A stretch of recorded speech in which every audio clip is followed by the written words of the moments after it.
Bab 334 Strategi Pertarungan Tersembunyi Tang Tang. Karena perbedaan ketinggian, Huo Yuhao hanya merasakan aroma lembut di depannya. Namun, dia tidak bisa repot-repot menikmati aroma ini sekarang. Sayap yang menyilaukan menutup dan menelan Huo Yuhao dan Wang Donger. Tiba-tiba, cahaya putih yang kuat dilepaskan dari tubuh mereka. Pada saat yang sama, Su Sanxi mengungkapkan senyum di wajahnya meskipun dia dikelilingi oleh 3 tuan roh jahat yang kuat. Senyumnya agak nakal. Jika Bei Bei terjaga, dia akan berkomentar betapa murahnya senyum Su Sanxi. Cahaya hitam pekat bangkit dari tubuhnya sekali lagi. Detik berikutnya, hitam dan putih berpotongan. Hitam pekat dan domain Xuan Wu-nya menghilang pada waktu yang hampir bersamaan. Apa yang menggantikan mereka adalah bola cahaya putih yang menyilaukan. Dari serangan dari 3 tuan jiwa jahat yang mengejar Su Sanxi, 2 garis cahaya biru dingin yang datang dari Yan Feng mencapai Su Sanxi terlebih dahulu. Namun, lampu biru dingin yang penuh dengan aura jahat segera menghilang saat mereka memukul bola cahaya putih. Mereka tidak memiliki efek apapun. Setelah itu, bola cahaya putih berubah menjadi emas. Tang Dai, Lu Genggeng, dan Yan Feng memandang proyeksi palu emas kecil yang tak terhitung jumlahnya yang muncul dari bola cahaya keemasan. Mereka bertiga kemudian ditutupi oleh palu-palu ini. Jiwa mereka bergetar dengan kekuatan yang belum pernah terjadi sebelumnya yang membuat mereka ngeri. Mereka tidak bisa diganggu untuk menyerang lawan mereka lagi, dan dengan panik mendukung pertahanan mereka. Mantra di tengah kekosongan, badai spiritual. Ini adalah salah satu keterampilan fusion Huo Yuhao dan Wang Donger. Mereka pernah menggunakan keterampilan ini untuk menyelamatkan Zhu Zi dalam perang, menyebabkan banyak kepala hancur berantakan. Sampai hari ini, Zhu Zi masih bisa mengingat ini dengan jelas. Itulah sebabnya tatapan Zhu Zi menajam ketika dia melihat palu emas kecil, saat dia mengingat apa yang terjadi di masa lalu. Ada pandangan perjuangan yang tak terlukiskan di matanya. Tidak ada cara untuk menghindarinya. 3 tuan roh jahat diserang pada saat yang sama, tetapi reaksi mereka semua berbeda. Tang Dai tertegun, sementara Lu Genggeng mengintip ke langit dan meraung. Lemaknya mulai bergoyang. Yan Feng merilis halo biru es yang kuat yang melindunginya. Di matanya, api spiritual biru es melonjak dan menahan serangan keterampilan fusi. Namun, dia masih jatuh dari langit. Karena Huo Yuhao telah mengizinkan Su Sanxi untuk menyelinap ke wilayah lawan mereka untuk mendapatkan kemenangan timnya, dia tentu saja mempertimbangkan keselamatannya. Dalam turnamen sebelumnya, dia pernah bertanya kepada Su Sanxi apakah mungkin baginya untuk berganti posisi dengan Wang Donger saat dia melepaskan keterampilan fusi mereka.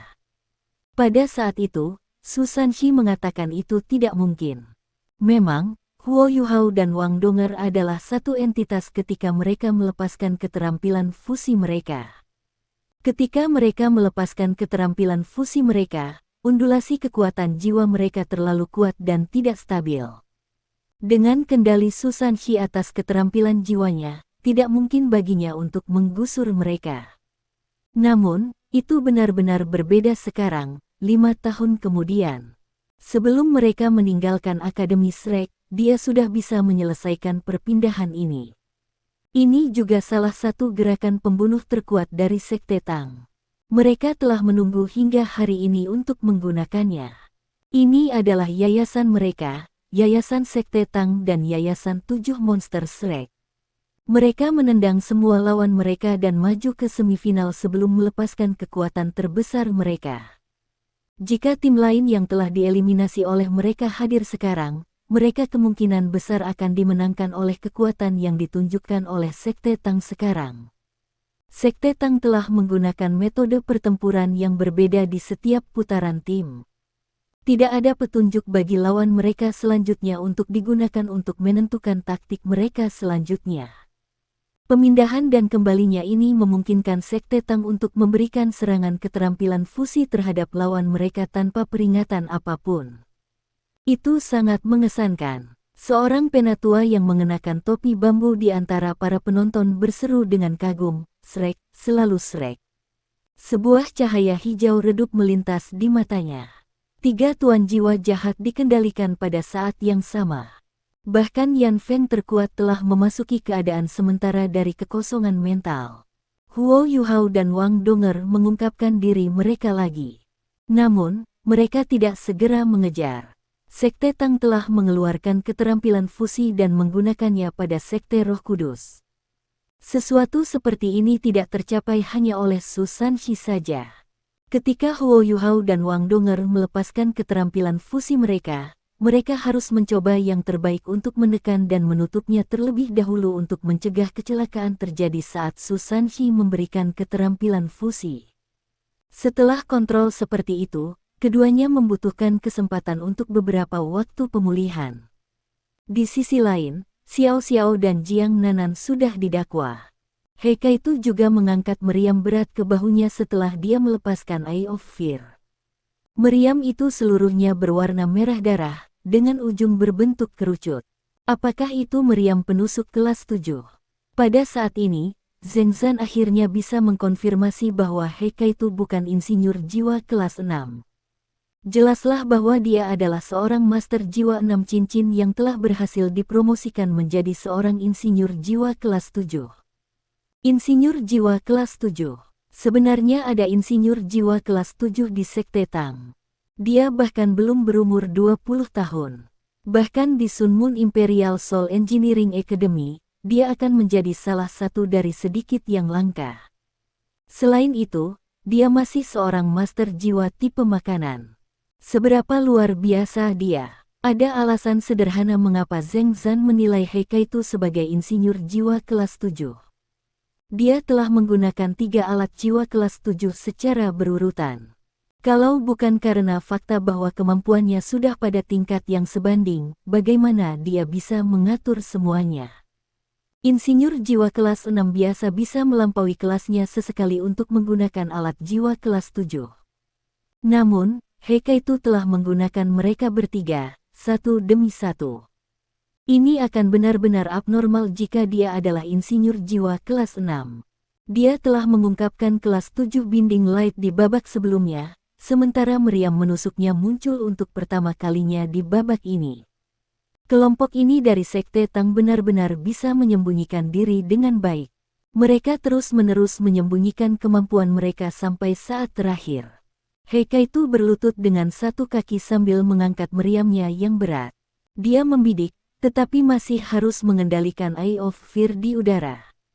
Saat ini, He Kaitu benar-benar menunjukkan standar insinyur jiwa kelas 7. Dia juga bukan insinyur jiwa kelas 7. Tentu saja, Zheng Zan tidak tahu bahwa Eye of Fear dan meriam menusuk keduanya dilengkapi dengan botol susu tertutup kelas 6. Kalau tidak, akan sangat sulit bagi He Kaitu untuk menangani penipisan dari 3 alat jiwa kelas 7 pada saat yang sama, karena kekuatan jiwanya masih di tingkat 6 cincin. Huo Yuhao, Wang Donger, dan 3 tuan roh jahat terjebak dalam kebuntuan sementara. Xiao Xiao adalah yang pertama menyerang.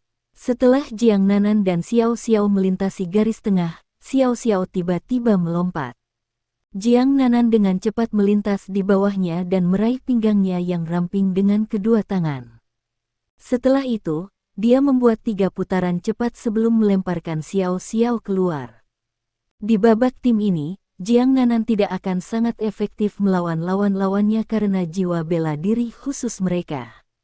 Dia paling mahir dalam pertempuran jarak dekat, tetapi itu tidak akan sangat efektif melawan lawan-lawannya karena mereka terlalu besar. Itulah sebabnya Huo Yuhao mengatur agar dia menggunakan kemampuannya sebagai dukungan untuk yang lain. Xiao Xiao terlempar keluar oleh kekuatan putaran Jiang Nanan. Kecepatan di mana Xiao Xiao bergerak bisa dibandingkan dengan Wang Qiwer jika dia maju dengan sekuat tenaga. Sangat cepat, Xiao Xiao berada di atas 3 tuan jiwa jahat. Dia jelas tahu apa kekuatan dan kelemahannya. Dia tidak menyerang lawannya dengan terlalu ambisius. Dia melepaskan Three Life Soul Cruise Cauldron-nya di udara, dan cincin jiwanya yang pertama dan kedua bersinar. Dia segera menggunakan harta nasionalnya, Gemetar Cauldron.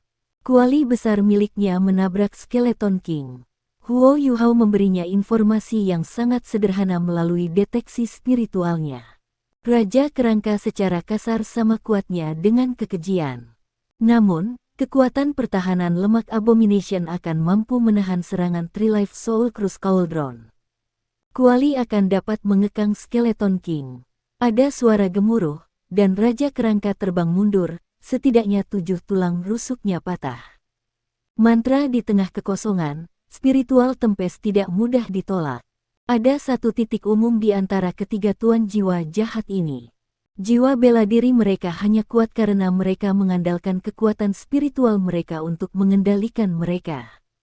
Detail ini sangat penting. Setelah jiwa mereka dipengaruhi oleh spiritual tempest, kendali mereka atas tubuh mereka sendiri melemah. Serangan Xiao Xiao dilepaskan pada Skeleton King yang tak berdaya, dan mencapai efek ajaib. Xiao Xiao tidak berniat melepaskan Skeleton King meskipun sudah terlempar ke belakang.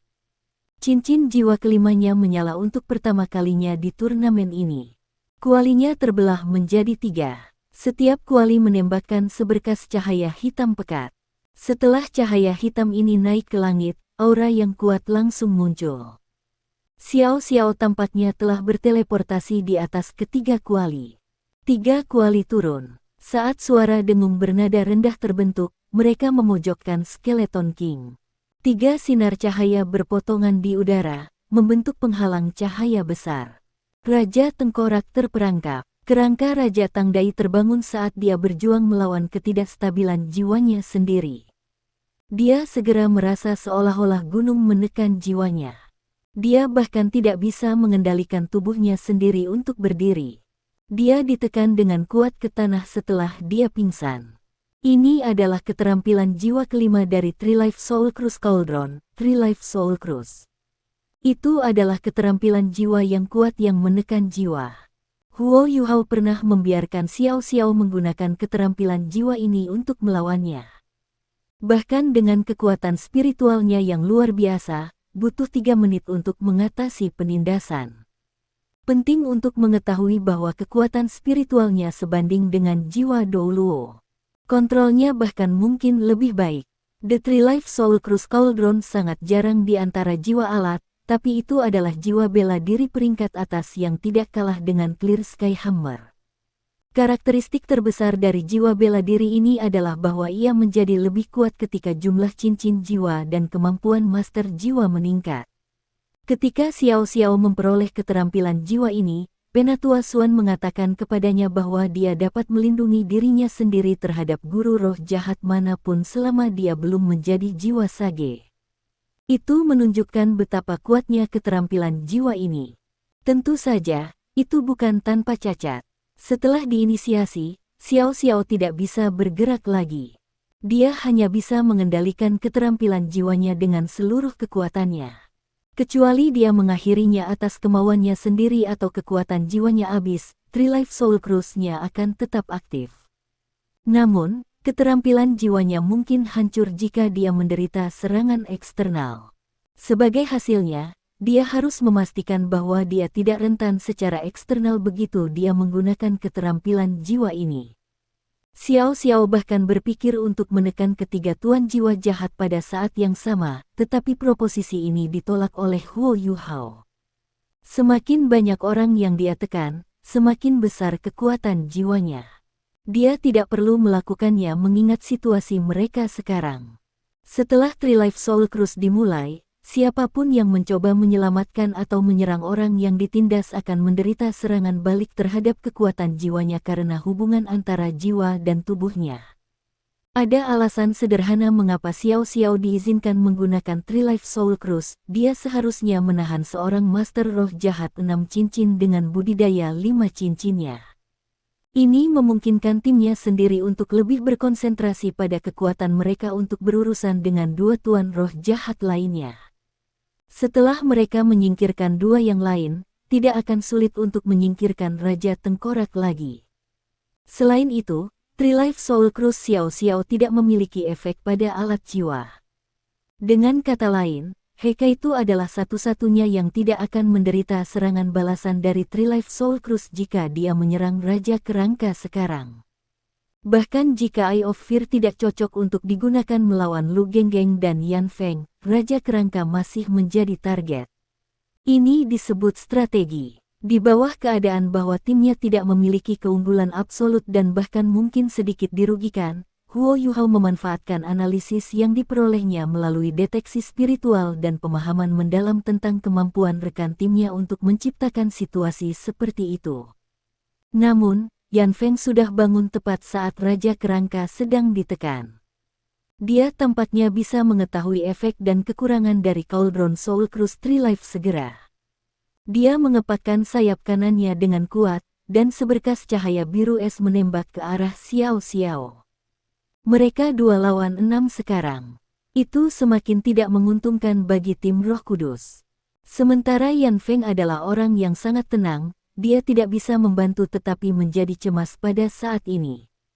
Tidak peduli seberapa percaya dirinya, dia tidak berpikir bahwa dia bisa mengalahkan seluruh tim Tang Sek sendirian. Namun, penilaiannya sangat akurat. Di antara Sekte Tang, mereka yang bisa menimbulkan ancaman baginya termasuk Su Sanxi, Heikaitu, Huo Yuhao, dan Wang Donger. Di antara mereka berempat, cedera lama Su Sanxi telah kambuh meskipun ia telah berhasil mencapai tujuannya, dan kemampuannya telah jatuh. Adapun 3 lainnya, dia merasa bahwa ancaman terbesar bukanlah Heikaitu meskipun dia memiliki 2 alat jiwa kelas 7 bersamanya sekarang. Sebaliknya, itu adalah Huo Yuhao. Itu adalah perasaan yang datang dari jiwanya. Ketika 2 garis es, cahaya seperti kabut menghilang sebelumnya, Yan Feng sudah merasakan bahwa ada bahaya. Bahaya ini datang dari Huo Yuhao. Es tertinggi. Bahkan kekuatan es jahatku tidak bisa menyerang es tertingginya. Ini adalah seberapa kuat elemen ultimate. Jika aku melahap kemampuannya, bisakah aku meningkatkan kekuatan es jahatku ke tingkat tertinggi? Ketika itu terjadi, saya akan menjadi anak suci gereja, dan saya bahkan mungkin akan menjadi pendiri berikutnya. Saat dia memikirkan hal ini, mata Yan Feng mengungkapkan ekspresi keserakahan. Meskipun serangannya ditujukan pada Xiao Xiao, perhatiannya tertuju pada Huo Yuhao. Garis cahaya biru es melonjak keluar dari dada Huo Yuhao dan mencegat kekuatan es jahat yang dilepaskan Yan Feng. Keberhasilannya membuktikan bahwa kekuatan es jahat Yan Feng lebih rendah daripada es tertingginya. Huo Yuhao dan Wang Donger juga pulih dari perpindahan mereka sebelumnya. Wang Donger mengangkat tangannya, dan heksagram arai muncul di depan Lu Genggeng. Lu Genggeng terbangun tepat setelah Yan Feng. Dia tidak bergerak 1 inci, menunggu kesempatan untuk menyerang. Sangat disayangkan bahwa perubahan pada diri rohaninya tidak dapat disembunyikan dari Huo Yuhao. Arai heksagram Wang Donger segera menghentikannya dari memajukan lebih jauh. Pada saat yang sama, garis tipis cahaya merah gelap, lebar jari telunjuk juga melesat dari kejauhan. Target rentetan cahaya ini adalah Lu Genggeng. Meriam menusuk Heikaitu yang penuh muatan telah ditembakkan. Meskipun jaraknya 100 meter, Lu Genggeng bergidik ketika meriam itu ditembakkan. Sementara dia gemuk, dia tidak lambat sama sekali. Dia mengarahkan kaki kirinya ke tanah dan berbelok 180 derajat di tempat itu. Itu tampak seperti induk babi tua sedang menari balet. Itu terlalu lucu, tapi itu efektif. Dia segera berbalik menghadap Heikaitu. Dari 6 cincin jiwa Lu Genggeng, cincin jiwa ungu ketiganya bersinar. Tiba-tiba, ia tumbuh semakin besar ukurannya. Dia seperti segumpal daging saat ini. Dia terlalu besar. Meskipun Lu Genggeng juga cepat, dia tidak bisa menghindari lampu merah. Saat melintas, sebuah lubang muncul di tubuhnya dengan suara seperti daging, seperti tombak yang didorong ke bangkai yang tergantung. Sementara cahaya merah gelap tampak sangat tipis, itu menembus tubuhnya setebal 2 meter dan keluar dari punggungnya. Luka masuk dan keluarnya hangus. Lu Genggeng menjerit kesakitan, dan matanya berubah merah darah. Dia mengocok lemaknya dan lukanya yang hangus menghilang. Bercak besar lemak kuning menjijikkan yang diperas untuk menutup luka. Sepertinya tidak ada yang terjadi padanya. Dia memelototi Hekaitu dengan mata kecilnya dan melompat tiba-tiba. Bayangkan segumpal daging melompat, itulah yang tampak seperti Lu Genggeng sekarang. Dia tidak melompat ke arah Hekaitu, tetapi membalik tubuhnya ke belakang. Dia jatuh ke Huo Yuhao dan Wang Donger, mencoba untuk menghancurkan mereka. Bukan hanya ini, tetapi cincin jiwa pertamanya juga menyala. Embusan kabut kehijauan dan beracun dilepaskan di sekitarnya. Sementara Huo Yuhao jauh lebih kecil dari Lu Genggeng, dia sekarang jauh kurang fleksibel dibandingkan dengan dia. Bahkan ekspresi Wang Donger berubah ketika dia melihat gunung daging jatuh pada mereka. Namun, sayapnya terbuka pada saat ini. Dia melepaskan kursi roda Huo Yuhao dan membalik. Dia meninggalkan Huo Yuhao sendirian saat dia menghadapi Lu Genggeng. Wang Donger mengangkat sayapnya tinggi-tinggi di udara, dan melepaskan heksagram arai lagi. Kali ini, dia menembak ke arah Yan Feng. Yan Feng memanfaatkan kesempatan ini untuk mendapatkan ketinggian saat ia mengalahkan sayapnya. Yan Feng sangat percaya diri dengan kemampuan Lu Genggeng. Di antara generasi muda, Lu Genggeng bukan yang paling menonjol di Gereja Roh Kudus. Apakah itu Yan Feng atau wanita suci Tangya, budidaya mereka berada di atasnya. Namun, pertahanan Lu Genggeng jelas yang terbaik. Bahkan ketika dia terkena tembakan meriam kelas 7, dia bertindak seolah-olah tidak ada yang terjadi. Itu adalah alat jiwa kelas 7. Meskipun cahaya menembus lemaknya seperti baju sirahnya. Selama inti tubuhnya tidak mengenai, dia masih bisa pulih bahkan jika ribuan lubang dibuat di tubuhnya. Adapun serangan yang menutupi area yang luas, kulitnya yang tebalnya 10 cm bahkan tidak akan ditembus. Yan Feng dipenuhi dengan niat membunuh sekarang. Dia tidak peduli dengan serangan Wang Donger. Baginya, itu bukan ancaman meskipun tipenya ringan. Selain Wang Donger dan Huo Yuhao yang sedang bertarung melawan dua tuan roh jahat, Xiao Xiao terus menahan Raja Tengkorak, sementara Hekaitu menyerang meriamnya sekali lagi. Su Sanxi dan Jiang Nanan sedang bergegas. Su Sanxi menempel dekat dengan Jiang Nanan sekarang. Dia bisa menggunakan metode yang sama dengan Xiao Xiao untuk membantunya bergabung dalam pertarungan dengan cepat. Sementara hanya ada 3 tuan jiwa jahat yang tersisa, mereka semua secara individual sangat kuat. Dari tampilannya, Sekte Tang masih jauh dari kemenangan. Mata Huo Yuhao bersinar dengan pandangan dingin ketika dia melihat sosok besar turun dari langit. Dia mengangkat tangan kanannya perlahan, dan putri salju melayang keluar dari dahinya. Proyeksi emas muncul dari punggungnya. Itu adalah teknik bertarung yang telah dia ciptakan, Dewi Cahaya. Sesuatu yang aneh terjadi. Putri salju tiba-tiba berubah ilusi, dan dia juga bertambah besar pada saat yang sama. Wajah sombong Snow Empress kembali muncul sekali lagi. Proyeksi emas di belakang Huo Yuhao daripada menyatu dengan tubuhnya. 1 proyeksi emas dan 1 putih menyatu ke dalam tubuhnya pada saat yang sama. Wang Donger melayang dekat ke punggungnya dan menyaksikan dengan cemas. Meskipun dia percaya diri pada Huo Yuhao, tuan roh jahat terlalu aneh. Jika bukan karena fakta bahwa Huo Yuhao mendesaknya untuk mundur, dia tidak akan meninggalkan sisinya. Namun, dia tidak lambat meskipun dia setengah panik. Sebuah voli besar cahaya Dewi Kupu-Kupu terbang keluar untuk mencegat Yan Feng.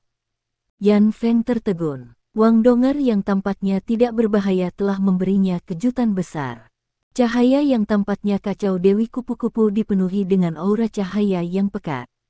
Meskipun itu tidak bisa mengekang kekuatan es jahatnya, setiap bola cahaya meledak dengan kekuatan cahaya saat meledak. Itu memiliki perlawanan besar terhadap kekuatannya.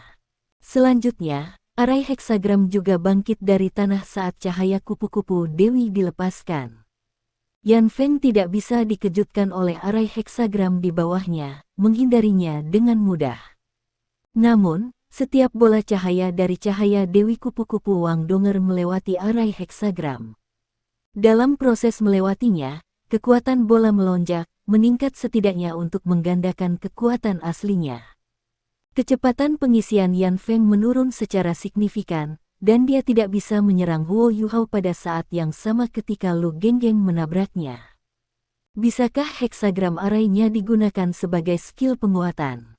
Untuk beberapa alasan, Yan Feng merasa sangat gelisah. Namun, dia tiba-tiba mengubah targetnya ketika dia melihat bahwa dia tidak dapat segera menyerang Huo Yuhao. Cincin jiwanya yang pertama dan ketiga bersinar pada saat yang sama, dan tubuhnya berlipat ganda. Dia membuka sayapnya yang besar dan berbalik di udara. Saat dia melakukannya, cincin jiwa keduanya menyala. Tubuhnya yang membesar berubah ilusi. Dia juga menghadapi Su Sanxi, yang terlempar ke depan saat itu oleh Jiang Nanan. Su Sanxi khawatir. Huo Yuhao segera berteriak agar dia berhati-hati melalui deteksi spiritualnya. Saat ia diblokir dengan perisai penyusuan Wu, keterampilan jiwa ketiganya, kekuatan dunia bawah misterius, juga dilepaskan pada saat yang sama. Keterampilan jiwa kelimanya, serangan turtle-turtle, juga diaktifkan. Su Sanxi sangat menyadari keadaan di mana dia berada. Cedera lamanya telah kambuh, dan kekuatan jiwanya telah sangat terkuras setelah dia menggunakan pemindahan dunia bawahnya yang misterius 2 kali. Kalau tidak, dia tidak akan menggunakan serangan turtle-turtle tepat setelah menggunakan kekuatan dunia bawah misterius, mengingat betapa sombongnya dia. Namun, tiba-tiba dia merasa sangat beruntung telah melakukannya. Tengkorak besar tiba-tiba muncul di depan Yan Feng ilusi. Tengkorak ini sangat aneh, panjangnya 2 meter, tinggi 1 meter, dan lebarnya lebih dari 1,5 meter. Ketika membuka rahangnya, jelas terlihat seperti tengkorak naga besar. Pada saat ini, semua orang dari Sekte Tang akhirnya tahu apa jiwa bela diri Yan Feng. Tulang naga. Di antara tuan-tuan jiwa jahat, itu dianggap sebagai salah satu jiwa bela diri peringkat atas. Sebuah bola gas biru es melonjak menuju Su Sanxi seperti gelombang pasang. Keterampilan jiwa pertama Yan Feng adalah transformasi naga, dan keterampilan jiwa ketiganya adalah dragonifikasi. Keterampilan jiwa pertamanya memungkinkan tubuhnya untuk berubah menjadi naga tulang, sedangkan jiwa ketiga memungkinkannya untuk menggunakan kekuatan jiwa untuk membentuk bagian-bagian tubuh naga tulang. Dengan kedua keterampilan penguatan ini, keterampilan jiwa keduanya, Dragon Breath, muncul. Ledakan keras tidak menyebabkan Su Sanxi terlempar. Sebagai gantinya, seluruh tubuhnya ditutupi dengan lapisan cahaya biru sedingin es. Dia langsung diubah menjadi patung es besar dan dibekukan di tempat. Naga tulang menghilang, tapi tubuh Yan Feng yang diperluas tidak menyusut dalam ukuran. Pada titik ini, ada erangan keras di sampingnya. Erangan datang tidak jauh darinya. Itu dari Lu Genggeng, yang menabrak Huo Yuhao dengan punggung menghadap anggota Sekte Tang yang terikat kursi roda. Tangan kanan Huo Yuhao meraih Lu Genggeng, satu-satunya tangan yang bisa ia gunakan. Proyeksi Ratu Salju dan Dewi Cahaya direformasi di atas Huo Yuhao. Auranya mulai berubah sangat. Itu aura yang elegan dan dingin, namun mendominasi.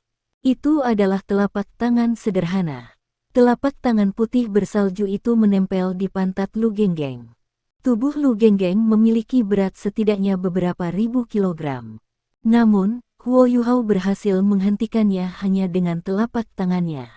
Setelah itu, kursi roda Huo Yuhao meluncur mundur dengan mengeksploitasi kekuatan rebound, dan dia langsung pindah dari jalan Lu Genggeng. Suara erangan datang dari Lu Genggeng saat dia jatuh ke tanah. Seluruh panggung tampaknya mengalami gempa bumi. Meskipun dia hanya meliriknya, Yan Feng dengan jelas melihat bahwa gas beracun yang mendekati Huo Yuhao diubah menjadi bubuk hijau sebelum tersebar dengan tidak berbahaya. Itu adalah aura Ultimate Ice yang kuat. Namun, sangat disayangkan kultivasinya terlalu lemah. Ekspresi menghina melintas di wajah Yan Feng. Dia belum pernah menganggap Sekte Tang dengan serius sebelumnya. Bahkan tanpa Tang Ya, dia benar-benar yakin bahwa dia bisa mengubah situasi sendiri. Menurut pendapatnya, Huo Yuhao hanya seorang guru jiwa 5 cincin, tidak peduli seberapa berbakatnya dia. Di sisi lain, Yan Feng adalah sage jiwa 7 cincin jahat. Bahkan beberapa doulos jagoan berantai 8 tidak akan mendapat keuntungan darinya. Sekte Tang tidak ada artinya baginya. Dragon Breath-nya telah melumpuhkan Su Sanxi. Dia berbalik dan meraung ke langit seperti naga. Cincin jiwanya yang kedua bersinar lagi, dan Bone Dragon-nya muncul sekali lagi. Targetnya kali ini adalah Wang Donger. Cahaya biru es yang menakutkan menyebabkan sekelilingnya menjadi biru pucat, dan dengan cepat bergerak menuju Wang Donger. Lampu keemasan menyala, dan Wang Donger menghilang. Ketika dia muncul lagi, dia sudah di belakang Huo Yuhao. Teleportasi instan, keterampilan jiwa yang datang dengan tulang kaki kirinya. Dragon Breath meledak ketika menabrak pelindung di dekatnya, mengubah sepetak besar pelindung menjadi biru es. Cincin es mulai menyebar dari mereka. Sepertinya bahkan penghalang pelindung tidak bisa bertahan lebih lama. Itu adalah serangan yang sangat kuat. Ketika para penonton melihat pemogokan yang mengerikan, mereka tidak bisa tidak berpikir bahwa ini bukan pertama kalinya hari ini. Siapa tuan jiwa tipe naga terkuat di turnamen ini? Mereka sudah terkejut dengan kinerja Bei Bei, tetapi saat ini, Master Roh Jahat 7 cincin ini dengan jiwa bela diri naga tulang tampak bahkan lebih mencengangkan. Saat ini, semua orang dari Sekte Snow Demon tampak sangat suram, termasuk Long Aotian. Mereka baru saja menyadari bahwa mereka tidak akan memiliki kesempatan melawan Sekte Roh Kudus. Mengabaikan sisanya, kemampuan Yan Feng tidak di bawah Long Aotian. Apalagi masih ada Tang Ya. Sekte Roh Kudus terlalu kuat. Meskipun Dragon Breath tidak mengenai Wang Donger, Huo Yuhao masih dalam kesulitan. Sebuah kait besar yang dibentuk oleh cahaya putih pucat tiba-tiba muncul di depannya. Huo Yuhao merasakan kekuatan aneh yang mentransmisikan melalui itu. Setelah ini, dia terlempar ke belakang, bersama dengan kursi rodanya. Cincin jiwa keempat Lu Genggeng telah menyala. Kait besar ini adalah keterampilan jiwa keempatnya. Huo Yuhao tertangkap basah, karena dia terkejut dengan serangan Yan Feng. Kait besar terhubung ke rantai tulang pucat putih. Mereka tampaknya telah dibentuk menggunakan kekuatan jiwa, tetapi mereka sangat tangguh. Huo Yuhao berjuang, tetapi dia tidak bisa membebaskan diri. Dia bahkan lebih terkejut bahwa dia tidak bisa menggunakan teleportasi instannya. Seolah-olah kail itu terhubung ke jiwanya. Kekejian membuka mulutnya lebar-lebar dan melepaskan raungan marah pada Huo Yuhao saat dia mendekat. Pantatnya baru saja dipukul oleh Huo Yuhao, dan rasanya sangat dingin. Lebih dari setengah pantatnya terasa sangat mati rasa, dan telah kehilangan semua perasaan. Meskipun pantatnya bukan inti dari tubuhnya, Lu Genggeng merasa seolah-olah tubuhnya menjadi lebih tidak fleksibel. Dia tidak bisa mengerahkan kekuatan apapun dengan seluruh kaki kanannya. Dia secara alami membenci Huo Yuhao. Wang Donger telah menggunakan teleportasi instannya untuk muncul di belakang Huo Yuhao. Saat Huo Yuhao diseret, dia juga secara alami terungkap. Ekspresi sengit melintas di wajah Yan Feng. Dia tidak akan menunjukkan belas kasihan hanya karena Wang Donger cantik. Dia mengerang dingin, dan cincin jiwa keempatnya bersinar lagi. Wang Donger merasa merinding. Pada saat berikutnya, formasi besar dengan diameter lebih dari 5 meter dan dibuat menggunakan semua jenis tulang muncul. Pengekangan yang tak terlukiskan sepertinya menelan tubuhnya. Wang Donger hanya merasakan gelombang dan gelombang kekuatan isap yang kuat datang dari formasi aneh yang tampaknya melahap kekuatan hidupnya. Dia bahkan merasa seolah-olah dagingnya akan terkoyak. Ini adalah keterampilan jiwa keempat Yan Feng, makam. Itu sangat efektif untuk mengendalikan dan melukai lawan seseorang. Itu bisa menyerap daging lawan untuk memberi makan kekuatan hidup pengguna itu. Pada saat yang sama, lawan akhirnya akan berubah menjadi sekantong tulang, dan tulang-tulang ini bisa memperkuat tulang naga Yan Feng. Itu sangat kejam. Itu juga cara terbaiknya untuk meningkatkan kultivasi sendiri. Sejak dia memperoleh keterampilan jiwa keempatnya, ada peningkatan yang signifikan dalam kecepatan kultivasinya. Wang Donger menekan tanpa ragu, dan heksagram arai dilepaskan dari bawah kakinya. Cahaya keemasan menyala dan melindunginya. Namun, arai heksagram hanya bisa melindungi kekuatan hidupnya agar tidak dimakan. Dia tidak bisa lepas dari kekuatan isap yang diberikan oleh makam. Jiang Nanan akhirnya bergegas pada saat ini.